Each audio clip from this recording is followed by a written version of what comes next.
आत्मा से जन्मा, वचन के द्वारा आप जीवन जीते हैं और परमेश्वर के आत्मा के द्वारा। तो वचन कहता है जो विश्वास करे बपतिस्मा ले उसका उद्धार होगा। जो विश्वास कर चुका, बपतिस्मा ले चुका, परमेश्वर के वचनों के द्वारा जीने के लिए तैयारी करता है, तो वो एक नया जन्मा हुआ व्यक्ति है, वो स्वर्ग का नागरिक है, वो आत्मिक व्यक्ति है। हालेलुया।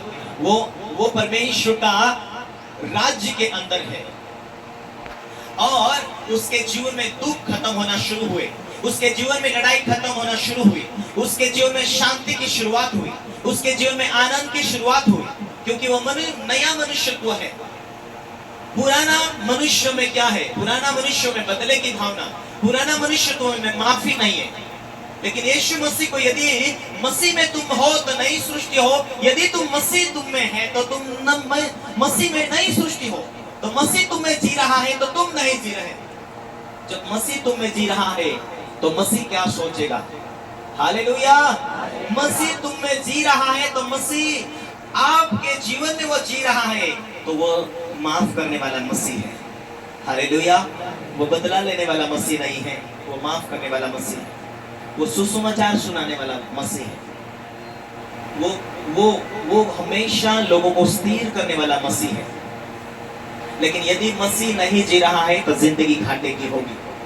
मसीह नहीं जी रहा है आपके जीवन में, यदि यीशु मसीह नहीं जी रहा है, आज भले चंगे है, आज भले शांति में है, आज भले आनंदित है, लेकिन कल तुम्हारे जीवन की आनंद को शैतान चुरा सकता है। इसीलिए ऊपरी जीवन कोई काम के नहीं है जो मसीह में जीना चाहते हैं। मसीह जीवन एक आत्मिक गहराई वाला, परमेश्वर के वचनों को मानने वाला। इसीलिए वचन कहता है यदि तुम मुझसे यदि प्रेम करते हो तो मेरे वचन को तुम पालन करोगे, यदि तुम मुझसे प्रेम नहीं करते हो तो मेरे वचन को पालन नहीं करोगे। इसीलिए प्रभु ने कहा परमेश्वर का वचन में, यदि आप मत्ती का किताब उसका लास्ट में देखेंगे,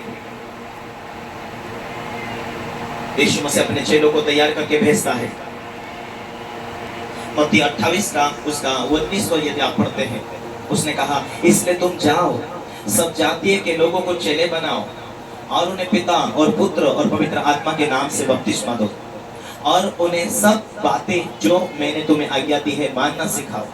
देखो जगत के अंत तक मैं तुम्हारे संग हूँ। यीशु ने क्या कहा? यीशु ने कहा जाओ तुम जगत में सुसमाचार सुनाओ, दुनिया के छोर तक तुम जाओ, सारी जाति के लोगों को तुम सुसमाचार सुनाओ। जिसने सुसमाचार सुन लिया उन्हें पिता और पुत्र और पवित्र आत्मा के नाम से बपतिस्मा दो। यदि आप तक बपतिस्मा लेने के लिए देरी करते हैं प्रभु को जानने के बाद, मेरे प्रियो देरी ना करना, क्योंकि परमेश्वर आपको अवसर देता है परमेश्वर की आज्ञा, उसके वचन को पूरा करने के लिए। हालेलुया। आप बपतिस्मा पाकर परमेश्वर के कानून को पूरा करते हैं, परमेश्वर के रोल को पूरा करते हैं। वो स्वर्ग में से आकर स्वर्ग का परमेश्वर का पुत्र होने पर भी उसने मनुष्य का रोल निभाया। यदि आप भी परमेश्वर की पुत्री बन चुके विश्वास के द्वारा, आप भी परमेश्वर का पुत्र बन चुके विश्वास और वचन के द्वारा, तो आपके भी सामने कई तरह तरह की चुनौतियां आती है। लड़ाई सामने शैतान डालता है, आपके ऊपर आरोप डालता है शैतान, लोगों के अंदर से बुरी बातें उकसा कर डालता है। क्या उस समय आप यीशु को देखेंगे? क्या उस समय अपने अंदर यीशु मसीह को जागरूक करेंगे? इसीलिए यीशु मसीह को यहूदा का सिंह कहा जाता है। उसका सिंह के रूप में उसके जीवन को दर्शाया जाता है। सिंह एक बार जब लड़ाई में उतर जाता है तो सिंहों से किसी की जीत नहीं होती, सिंहों की जीत होती। सिंह हारता नहीं है, सिंह हमेशा जीतता है, हमेशा अपने सामने दुश्मन उसे फाड़ देता, वो खा जाता है। इसीलिए यीशु मसीह की जो बातें शारीरिक दुनिया में देखे तो वो सिंहों की तुलना में आता है। इसलिए यहूदा का सिंह, यहूदा का गोत्र का सिंह तुम्हारे अंदर वास करता है। हालेलुया। वो परमेश्वर है। हालेलुया। परमेश्वर के पास में अपनी ताकत है, उसे किसी की जरूरत नहीं है।